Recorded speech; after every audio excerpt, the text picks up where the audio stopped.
we don't see our gifts and we don't see our superpowers like other people do. You said something to me, Felicity, that stuck during Lily's first tryout. Oh, I remember. My teams. Nerves shot. How old was she? Maybe 6. And she fell during a drill at tryouts, right? Yeah. Like bit it. So you're looking out and your sweet little Lily, chubby little face plants That's on what the she ice. did. And what you said to me was you saw a coach with a purple scarf and a blonde ponytail fly in and scoop Lily up and say something to her that you could not see. And a few seconds later, she turned around and skipped right back to that line.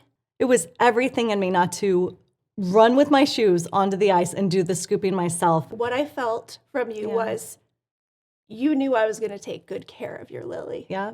People trust me with the things that are important to them.